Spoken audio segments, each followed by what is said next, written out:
2주 만에 680만 원이 1,400만 원으로 입금이 되었거든요. 지금 2주 만에 2달치 월급을 그냥 한 번에 버셨네요. 맞아요. 2주가 지났으니까 네네. 매각허가 결정이 나고 또 그 다음 주까지 확정이 날 때까지도 열람을 할 수 없어서 그 채무자랑 연락을 아예 할 수가 없었던 상황이었던 거죠. 맞아요. 이게 지금 와서 보니까 신의 한 수였네요. 오늘 저희 수강생 한 분이 특이한 케이스로 수익을 내셨다 하셔서 인터뷰를 진행해 보려고 합니다. 안녕하세요. 안녕하세요. 간단하게 자기소개 부탁드립니다. 저는 대구에 살고 있고 두 아이의 엄마고 카페를 운영하고 있습니다. 어쩌다가 2주임의 경매 오프라인반을 수강하게 되신 거예요? 제 나이가 40대가 훌쩍 넘어가고 근로노동을 하기에는 조금 힘든 시기잖아요. 그래서 노후에 현금을 만들어야겠다 생각을 했어요. 그래서 검색을 거듭한 결과 2주임 만나게 됐습니다. 근데 노후 준비 중에서도 여러 가지가 많잖아요. 근데 그 중에서도 경매를 선택하신 이유가 뭐예요? 제가 30대 때 경매를 한번 해본 적이 있거든요. 싼 가격에 아파트 내 집 마련을 해가지고 사야겠다 이렇게 생각을 했었거든요. 네. 근데 이제 아이를 낳고 살다 보니까 포기를 하게 됐었어요. 그래서 이제 경매에 대한 갈증이 있긴 했었어요. 그때는 공부를 어떻게 하셨어요, 그럼? 경매 학원이라든지 이런 게 잘 시스템이 되어 있지 않았거든요. 네. 그래서 법원 사이트 같은 데 들어가서 알아보고 이렇게 했었어요. 그러니까 누구한테 배운 게 아니라 그냥 검색하고 사이트 확인해보고 친구랑 같이 했었는데 친구 어머님께서 이제 다세대 주택, 다가구 주택 뭐 이런 걸 했었거든요. 네. 그래서 어머님께 요청을 드려가지고 권리 분석 좀 해달라고 해서 했었어요. 그러면 그때가 아가씨 때부터 시작하셨던 거예요? 아니에요. 결혼을 하고 아이가 2살? 이때쯤. 애 데리고 경매장 가고 하셨어요? 아니요. 그때는 이제 아이가 이제 시어머니나 친정엄마 이렇게 맡기고 갔었어요. 그때는 법원 분위기가 좀 어떠나요? 그때는 법원에 가면은 할아버지 할머니들만 있었어요. 그래서 제 친구랑 저랑 둘이 가면은 우리만 눈에 띄었어요. 다 쳐다보셨겠다. 네네, 맞아요. 말 붙이고 이런 사람은 없었어요? 대출하시는 분 외에는 말 붙이는 분은 거의 없었어요. 저도 처음에 경매 딱 시작할 때 구경하러 간 적이 있었거든요. 네. 그때 갔을 때도 젊은 사람이 저랑 몇 명이 없는 거예요. 그래서 좀 눈에 띄기도 했었고. 네. 지금은 요새 가면 또 젊은 사람 많잖아요. 지금은 법원에 가면은 젊은 사람 반, 나이 드신 분 그죠, 반 그죠. 이렇게 정도 되는 것 같아요. 확실히 젊은 분들이 경매에 좀 관심을 많이 가지시는 것 같아요. 특히 여성분들이 정말 많더라고요. 맞아. 네. 이번에 수익이 나신 물건이 좀 특이하게 수익이 나셨는데 네. 지방 아파트로 수익이 나셨잖아요. 네. 어떻게 하다가 지방 아파트를 낙찰을 받으신 거예요? 선생님한테 수업을 듣고 제가 권리 분석을 할 수 있게 됐잖아요. 적은 돈으로 정말 수입이 나는지 궁금했어요. 그러면 얼마 밑으로 내가 시드를 딱 준비해야겠다 생각하셨어요? 2천만 원으로 1,000만 원 수익을 보겠다 이렇게 생각을 해봤어요.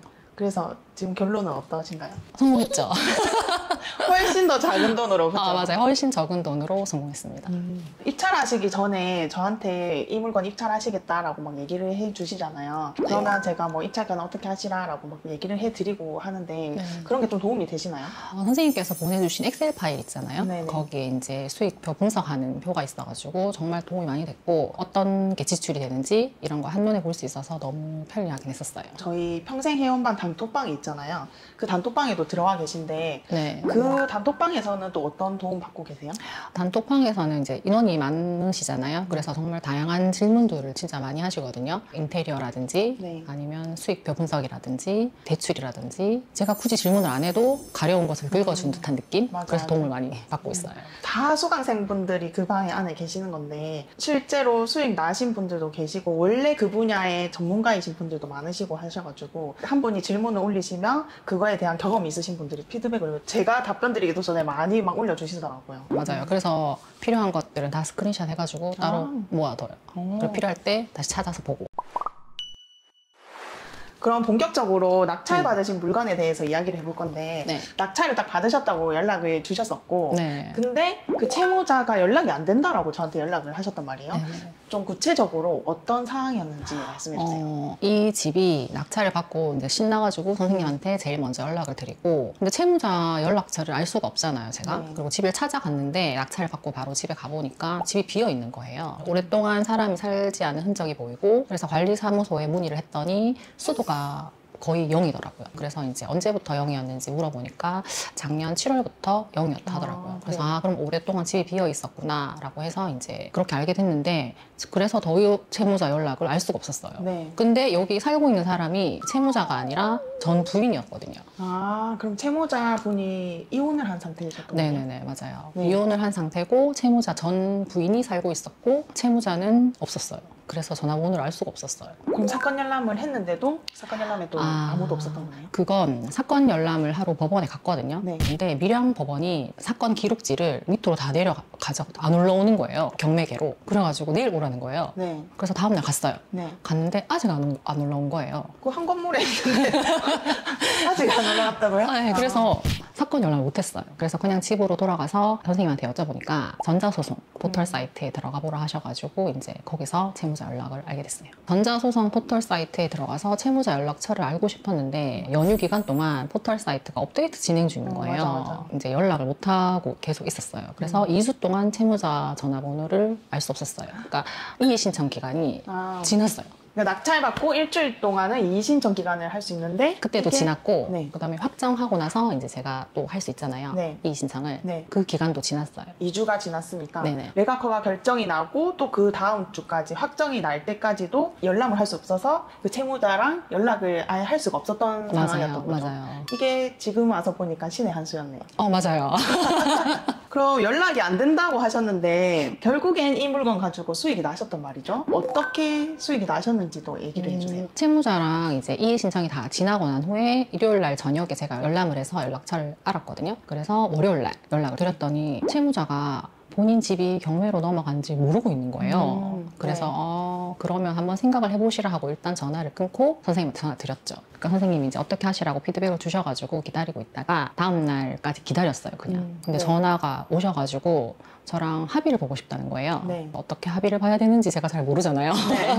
그래서 선생님한테 연락드려서 다시 피드백을 받고 다시 연락을 기다렸다가 채무자가 본인은 이 경매를 취하하고 싶다는 거예요. 네. 그래서 저는 그러면 얼마의 수익을 예상하고 경매를 받기 때문에 수익을 받아야 된다고 얘기를 드렸고 채무자는 그럼 그렇게 하고 싶다고 하셔가지고 제가 그렇게 해드렸어요. 채무자분이랑 연락을 하셨을 때 그 채무자분이 자기 집 경매로 넘어간지도 모르는 상태였단 말이에요. 맞아요. 모르는 분이 있을 수도 있어요. 법원에서는 몇 번이나 연락을 다 하려고 했지만 연락이 안 닿아지면 연락을 했다라고 취급을 해버리는 게 있거든요. 그래서 모를 수는 있는데 채권자가 채무자한테도 돈을 갚아라고 막 연락을 했을 텐데 근데 어떻게 그걸 몰랐을까요? 제가 그래서 여쭤봤거든요. 너무 소액인데 연락을 안 하셨냐라고 물으니까 그냥 이거 일시불로 갚을 수 있느냐 이렇게만 연락이 오고 그렇게는 못한다고 하니까 그냥 바로 법적 처분을 하신 것 같아요. 그 채무 금액이 얼마였죠? 사이트에 나온 금액으로는 1,400만 원이었어요. 채무자가 1,400만 원 채권자한테 빌렸는데 그 채무자가 한 번에 못 갚는다라고 해가지고 그 채권자가 그냥 한 번에 경매로 넘겨버린 거네요. 본인 집은 넘어간지 모르는 상황이니까 그냥 그 돈을 갚을 생각을 안 하고 있었던 거죠. 낙찰 받은 날 우리가 만약에 연락을 해가지고 경매 낙찰 받았으니까 언제 이사 나가실래요 하면 그분이 그때 이의신청 기간이 되니까 채무 금액을 갚아버리면 아예 취소가 돼버렸던 거잖아요. 맞아요. 2주 동안 연락이 안 되는 동안에 확정이 딱 돼버려가지고 맞아요. 이때 이제 취소를 하려고 하면 우리의 확인서가 필요해서 그걸 이용해서 우리가 수익을 낼 수 있었던 거죠. 맞아요. 제가 이제 입찰 보증금이 680만 원이었거든요. 네. 그래서 입찰을 하고 낙찰을 받고 난 후에 2주 만에 680만 원이 1,400만 원으로 입금이 되었거든요. 채무자를 만나기 위해서 신랑이랑 둘이 갔어요.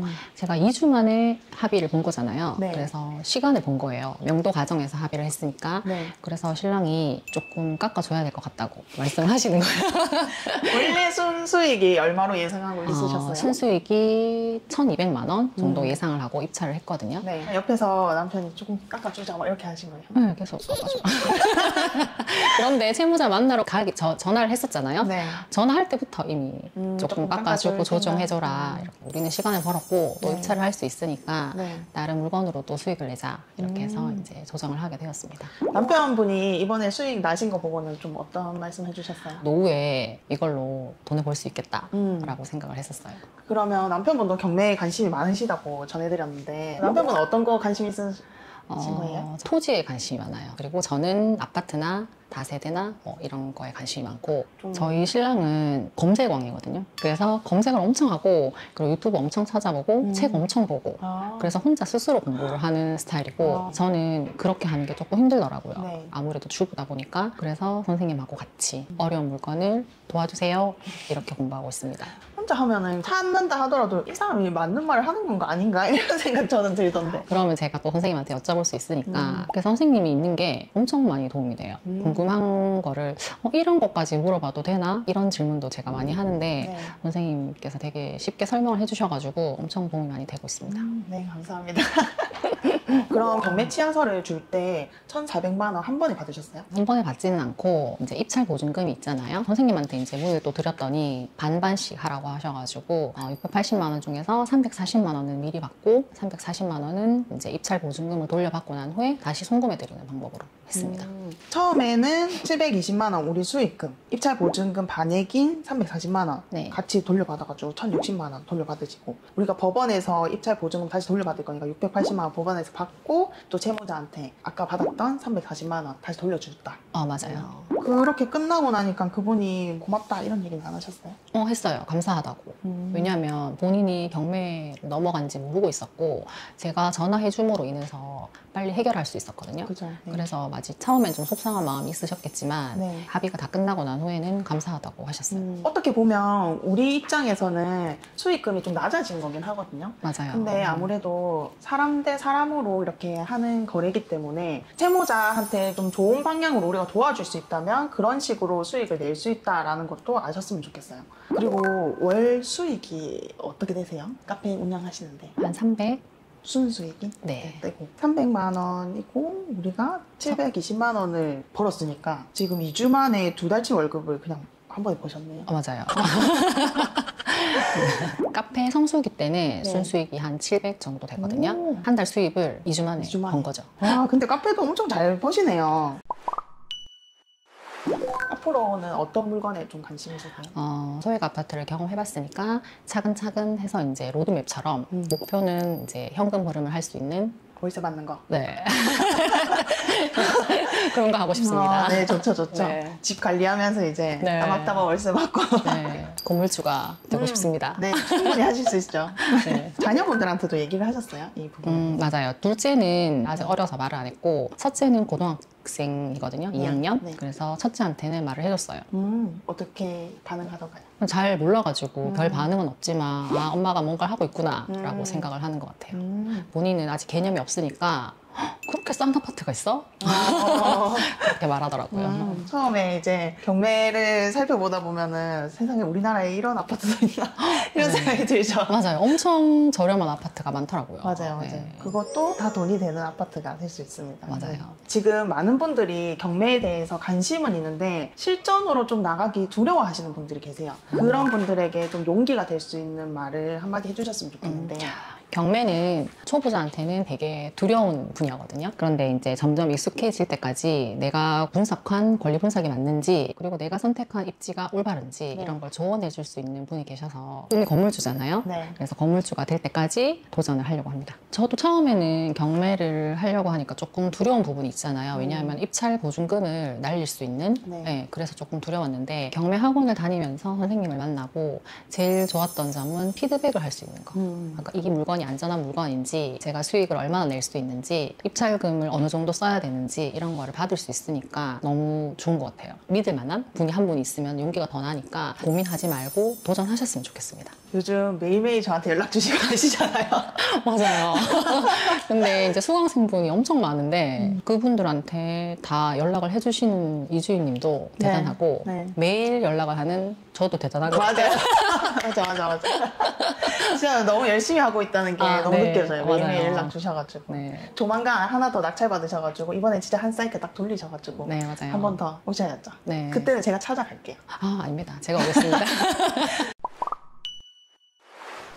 오늘 저희 수강생 모시고 인터뷰 나눠봤는데요. 경매는 싸게 낙찰받아서 그냥 시세대로 파는 게 가장 일반적이지만 이렇게 실제로 투자를 하다 보면 생각지도 못하는 방법으로 수익을 내는 방법도 있습니다. 오늘 영상을 통해서 많은 분들에게 도움이 되셨으면 좋겠습니다. 오늘 멀리서 와주셔서 너무 감사드리고요. 네. 그럼 같이 인사하고 마칠까요? 네, 알겠습니다. 감사합니다.